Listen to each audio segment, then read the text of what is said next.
Production funding for Sports Files is made possible in part by Infinity of Memphis has moved to Germantown Road, just half-mile north of Wolf Chase Galleria, and is proud to support WKNO for its quality broadcasting and service to our community. Quality and service? No wonder Infinity of Memphis feels at home on WKNO. the WKNO Production Fund, the WKNO Endowment Fund, and by viewers like you. Thank you. My guest today on Sports Files is the starting quarterback for the University of Memphis football team, Paxton Lynch.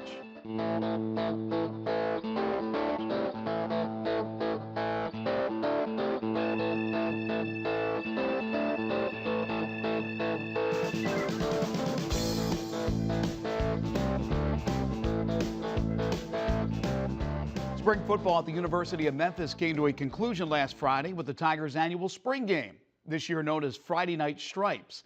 Last season, the Tigers wore their stripes proudly, engineering a 10-win season, which included a victory over BYU in the inaugural Miami Beach Bowl. Quarterback Paxton Lynch was a difference maker in 2014 as a redshirt sophomore, showing vast improvement from the previous campaign. He threw for over 3,000 yards and 22 touchdown passes, while getting picked off just 9 times. Lynch added 321 yards on the ground and an additional 13 touchdowns. Now, with a deep roster at the skilled positions, the Tigers' offense could be even better next season, and Paxton is chomping at the bit. After Friday's spring game, I had a chance to sit down with the Tigers' rising redshirt junior signal caller to discuss the season ahead, the season past, and the pursuit of the NFL. Paxton Lynch one-on-one, and it's next on Sports Files.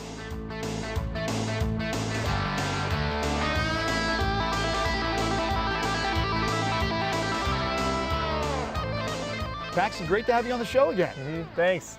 We did this a year ago. You went out, had a spectacular redshirt sophomore season, so why not try it again, right? Yeah, exactly. I just told you earlier. Come out here to every game if it turns out like this. Spring ball, the spring game, how did it go for you? Great. You know, we had a lot of older guys leave at the receiver position and some older guys too on the offensive line, and they kind of helped me too out there in the spring, and one of the big things for me during the spring was my accuracy, and I feel like I really worked on that as well. A lot of changes on the defensive end. Offensively, though, you get a lot of weapons back that you had. Like you said, there's some new guys as well. But it seems like you'll go into 2015, at least the deepest since you've been here, at both the running back and the wide receiver position. So you guys are really set, it seems like, at the skill position. Yeah, definitely. We also got some guys that are hurt too, though, that are coming along, and like Dorland, he'll be back too. But I think we're going to have to equal it out, run game and pass game, giving it to those running backs and giving it to those receivers on the outside as well. How much did we see last year with the offense, with what Justin wants to run? And if it wasn't all of it, do we expect to see a lot more in 2015? Yeah, definitely. He throws everything he's got out there every single week, but every week there's new plays coming in for every single team because you have to game plan for them. So he's always going to have new stuff, I feel like. What were you trying to accomplish personally in the spring? Biggest thing for me was my throwing accuracy. I really feel like that my accuracy during the season wasn't as good as it could be, and in the spring I just feel like Coach Cornelson really pushed me to work on my accuracy, and I think he did a good job. You got a lot bigger from last year to this year. Now as you get ready for the quote-unquote off season, but conditioning, working out, staying in shape, what are your game plan? What's your game plan? Just be a better leader around the guys, and when those new guys come in, those younger guys, those younger quarterbacks come in, I got to coach them for whenever I'm not here, and if I go down, I got to make sure one of those guys behind me knows what they're doing, and that's with everybody, every position. Everybody needs to do that. So this summer, I think it's just everybody needs to, lock it in and keep moving forward. What about from a physical standpoint? Do you like where you are with your weight, how strong you are? Are you going to try to get a little bit bigger? Yeah, that's something me and Coach Cutzel have always talked about, the strength and conditioning coach, but I've been really trying to put on weight over the springtime, and I have put on about close to 10 pounds, and so this offseason, I'm definitely going to try to put on at least 5 more pounds maybe. For as tall as you are, I think the one thing that surprised a lot of people last year is your elusiveness, that you can run the ball. I think people maybe went into it thinking that Paxton's a pocket passer. Once he gets out, he's going to have some trouble because of how tall you are. That wasn't the case. Yeah. You did a lot of things with your legs. I think you even surprised some of the opponents. I don't think they're going to be surprised this year. They're going to be ready for that. So talk about the multi-dimensional quarterback that you are, which I think did surprise people. Yeah, definitely. I feel like I'm one of those guys that can take a 3-step drop and throw it to anybody, or a 5-step drop, and I can also get back there whenever the pocket drops down, and I can get out there and make plays with my feet and get a first down if I need to as well. You recently had a chance to be tutored, or at least spoken to, by the great Joe Theismann. You and the rest of the quarterbacks on the roster. You're young. I don't know how much you remember of Joe Theismann. He was a Heisman candidate at Notre Dame when his name is actually Thiesman. They made it rhyme with Heisman, so they changed it to Theismann. Then he had a great NFL career. What did Joe have to say to you? He was just mostly talking to me. Actually, when we were first started drills, I wasn't expecting him to get as involved as he did. But when we first started drills, he was pulling us all aside, coaching us up. But he was mostly just telling me it was my throwing mechanics. And, you know, sometimes whenever I feel like the pocket's breaking down, those are really the times when I need to hang in there and throw the ball. And it's my job as a quarterback to make sure we complete passes. It's basically all he was saying to me, and just telling me to keep my head up and make sure I have a good year this year. How cool is it, though? Here's a guy who was a big-time NFL quarterback talking to you. Yeah, definitely. It's always a blessing when someone like that comes around, because they know more than I do about the game. So whenever they come around, I definitely try to get as much knowledge from them as I can. It seemed like you really accepted a leader role last year, and obviously you'll be one of the captains, one of the leaders this upcoming season. I assume you like that. Yeah, definitely. As the quarterback, you know, every quarterback has to embrace that. Being the quarterback, you got to be a leader. Everyone's looking up to you. So biggest thing for me is whenever I make a mistake, I can't really put my head down or shrug my shoulders because everyone's looking at me. I got to make sure I keep everybody else going. All right, for the spring game Friday night flights, we had probably triple or quadruple the crowd that we had last year. It was very small last year. It was a lot better this year, very boisterous. As you could tell by all the autographs that you signed, all the little kids that you were holding up. Hopefully your arms aren't too tired. That obviously is a result from the season you guys had.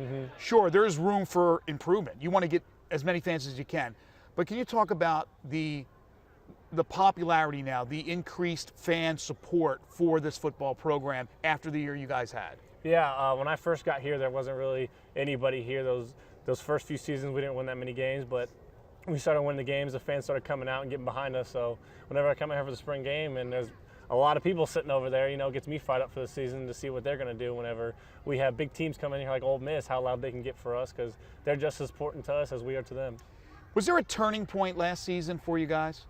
I just feel like those first few games, we really realized how good we could be during the season, because we played close with Ole Miss and UCLA, and we knew we could win those kind of games, but we just kind of let them get away from us, I feel like. So whenever we realized that, we kind of turned it on and knew that we could win every game. Some programs may go the other way after losing tough games against big-time opponents. You get fired up to play, you play well, you fall short, and then you kind of hide after that because you're down on yourself. You guys went the opposite way. Yeah, definitely, and that's something Coach Fuente talked to us about.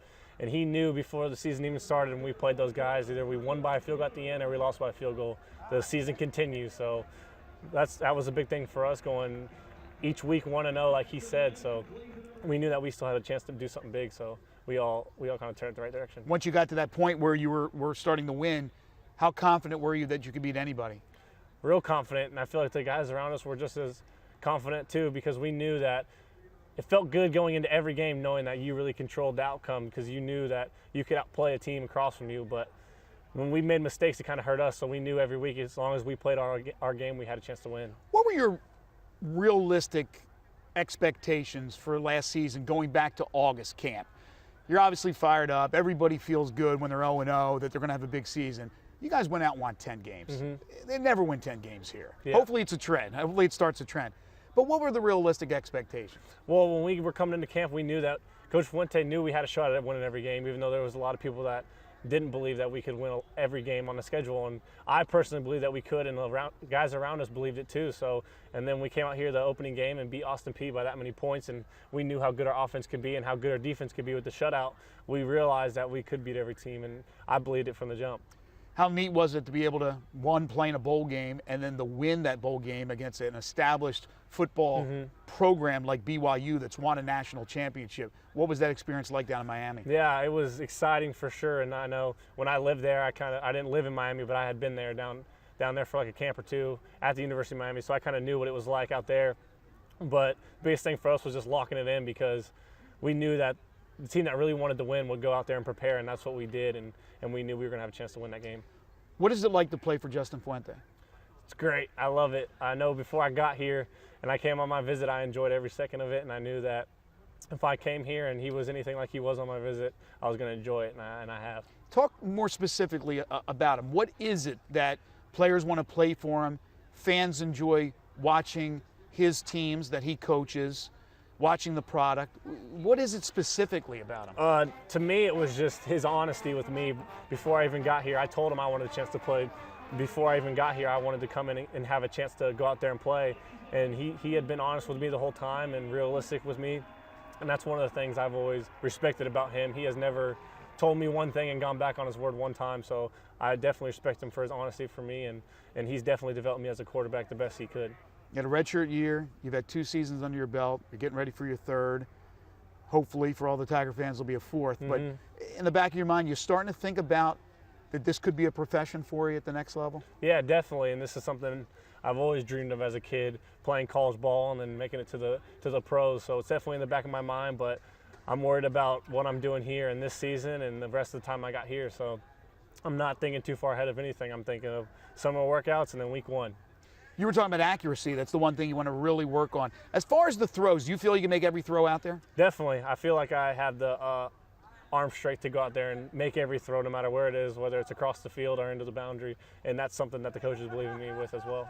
Have you had a chance to study the schedule for next season yet? Not really, not yet. We've kind of just looked over a couple teams in the film room, but we haven't really dove into it just yet, so I think that we're going to do that in the summer. Yeah, I know you'll dive into Navy because it's a whole different ballgame when you play Navy and you'll play them here. But you also get Ole Miss. You talked about last year playing the big boys, playing Ole Miss and playing well, and playing UCLA out in California and playing really well. What would it mean to have the stadium packed, to knock off a team like Ole Miss, which is an hour and 15 minutes down the road, an SEC, and a strong SEC power? What would it mean, you think, for the fortunes of not only the team next season, but the program in general? Yeah, it'd definitely be a big boost to everyone around us, the city, the fans, and the teams.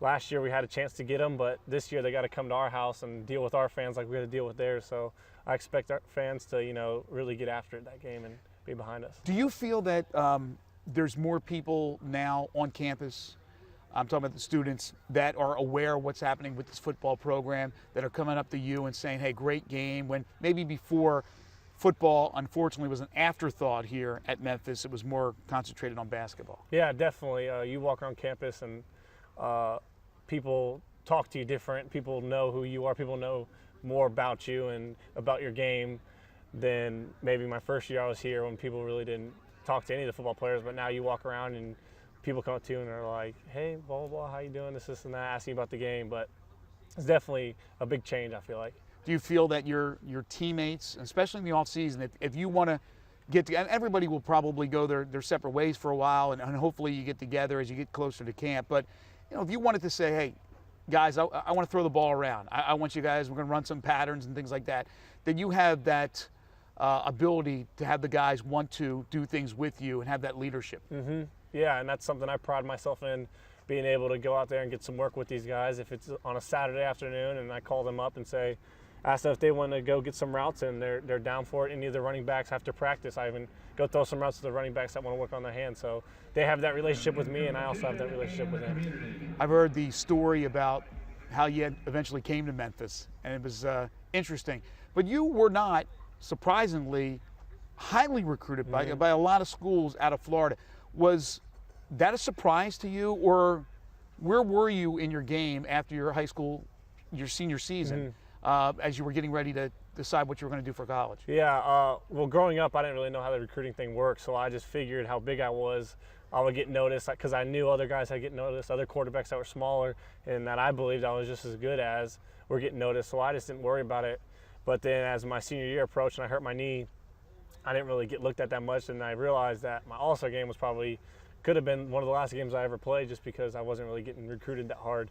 So I just went out there and played like it was my last game, and it all kind of fell into place. Wow, was it mind over matter when you have an injury at the high school level, you have a knee injury, which could be very serious, that you want to play at that next level, the collegiate level, and one thing is to rehab the knee, but the other thing is to get over it mentally. How tough is that?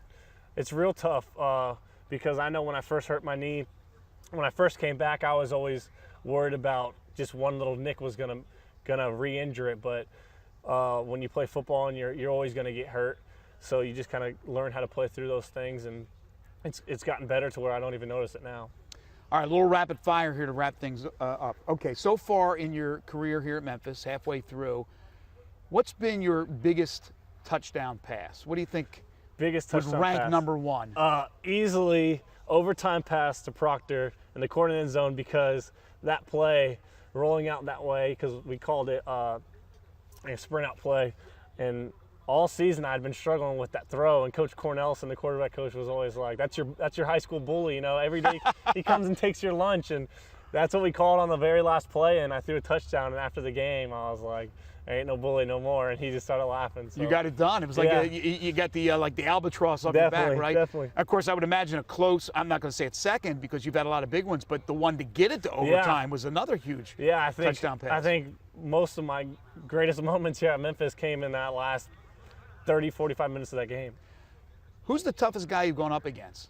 Toughest guy I've gone up against, probably, I'd say Miles Jack is a pretty tough guy for He is. UCLA. He's just always flying around, talking trash to everyone. Even sometimes when the ball would go to our sideline, he was even talking trash to Coach Fuente over there. So he's definitely a great player, I feel like. Do you keep your mouth shut, or do you go back with these guys and talk some trash? You can only go back and forth so much because you're the quarterback. You know, they can catch your blind side a little bit more than you can catch theirs. So I definitely jaw back and forth a little bit with them.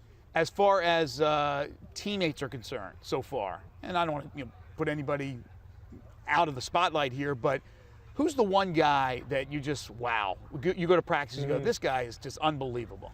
I'd probably say Ant Miller, because he's such a young guy, but he goes out there like he's playing his last game, last snap, every single snap, and he's out there bullying corners around on the perimeter whenever he's blocking them, and then you come out here and see him make those crazy plays. But in the beginning, I feel like he was just a little nervous because, this is the first time he's been out here in front of all these people.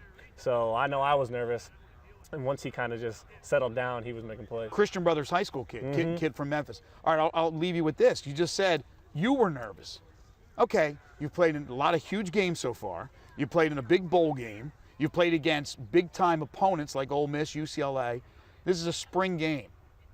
What do you mean you were nervous? Well, I wouldn't say I was nervous. I guess I used the wrong word for that, but the adrenaline flowing, that kind of a thing? I definitely get butterflies just because, I love doing this, and I look forward to doing it every time. So I come out here and I just have butterflies because I guess I'm just so excited to do it, and I finally do it, and I just come out here and enjoy myself. We are so excited to have you back on the show. I know last year was terrific. Big year for the team, record-setting year with the 10 victories and the bowl victory, and hopefully as good coming up in 2015. Yep. Wish you nothing but the best. Thank you. Thank you, Pat. Yes, sir. We'll take a short break. Overtime is coming up next.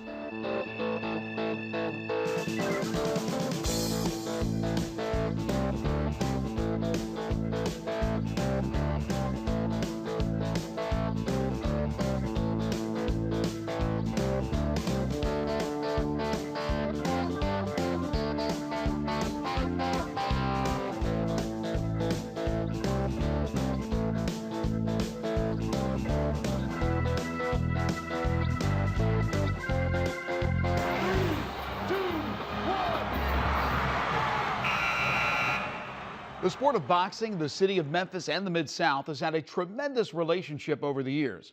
World championship fights, including one of the biggest in history, Mike Tyson versus Lennox Lewis, have been staged here, while the U.S. men's Olympic boxing trials took place in nearby Tunica, Mississippi. And the one constant among all the great boxing events that have come to the area over the last 2 decades has been prize fight boxing and the man behind the organization, Brian Young.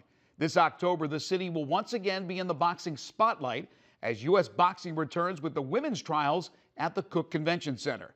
24 of the nation's top women's fighters, including 2012 gold medalist Claressa Shields, will vie for coveted spots on the team, which will compete in the 2016 Olympic Games in Rio de Janeiro. Last month, USA boxing reps, city officials, and prize fight management assembled downtown to introduce the event. A couple of years ago, Mayor Wharton got a letter from the U.S. Olympic Committee, and they said, would Memphis be interested in, would your city be interested in hosting a future Olympics?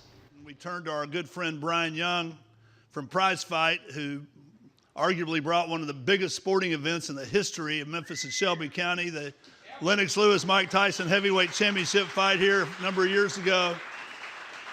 And we said, maybe there's an opportunity with boxing. So we started to pursue that. And I will tell you the competition was very, very strong. Some major cities that will not be named by me anyway. And lo and behold, the U.S.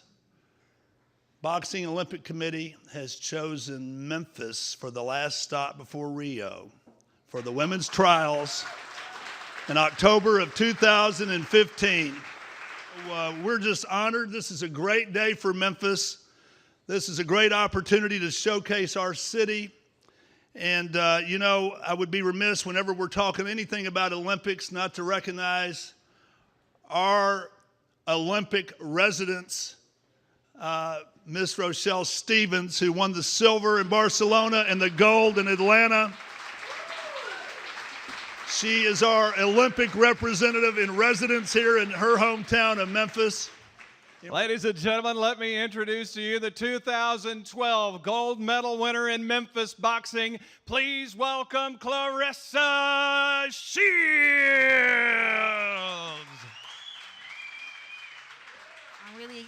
I really have a lot of hope of going back to 2016 Olympics. I'm training really hard. I look forward to returning here and fighting, and hopefully all you guys come, because I'm going to be way better than I was in that video. And I was pretty good back then. So just with that, Memphis is like a second home to me. I love when I come here. I've been all over the world, and I feel most at home when I come to Memphis.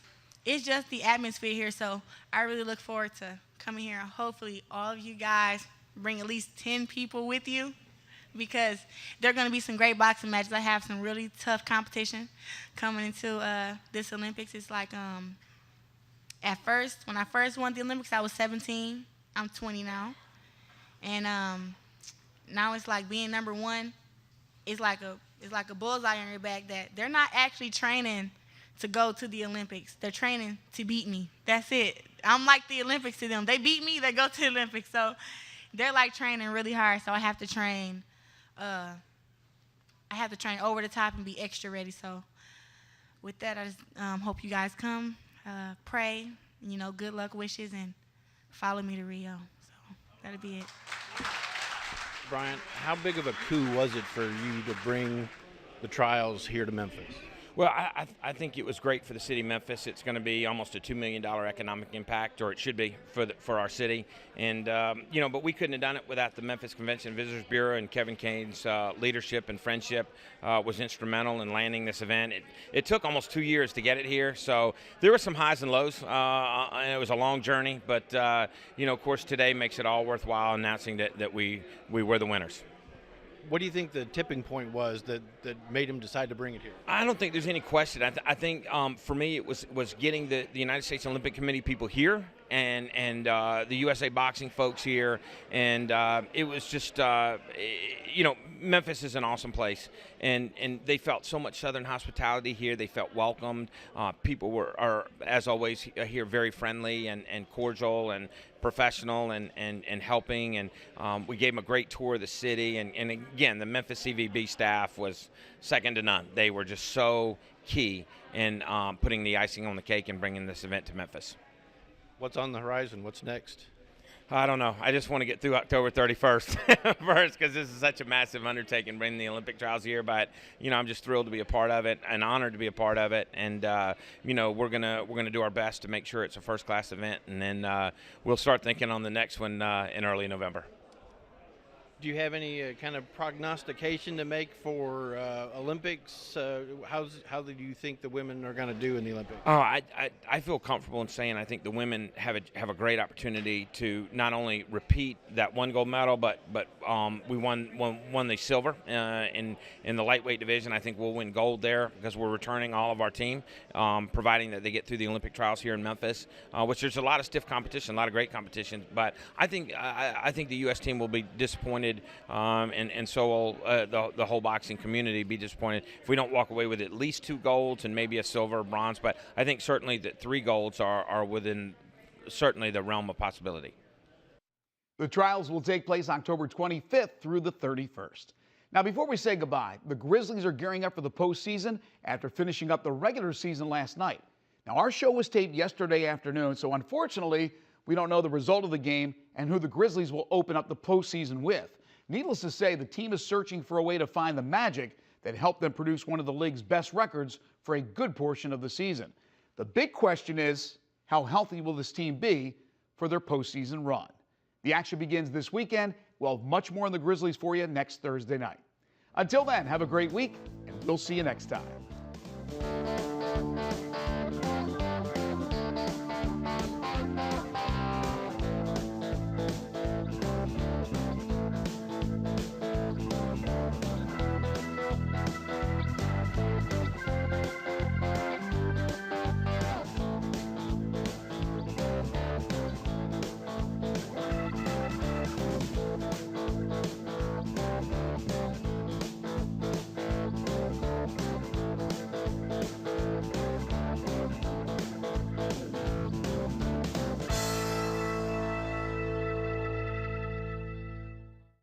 Production funding for Sports Files is made possible in part by Infinity of Memphis has moved to Germantown Road, just half-mile north of Wolf Chase Galleria, and is proud to support WKNO for its quality broadcasting and service to our community. Quality and service? No wonder Infinity of Memphis feels at home on WKNO.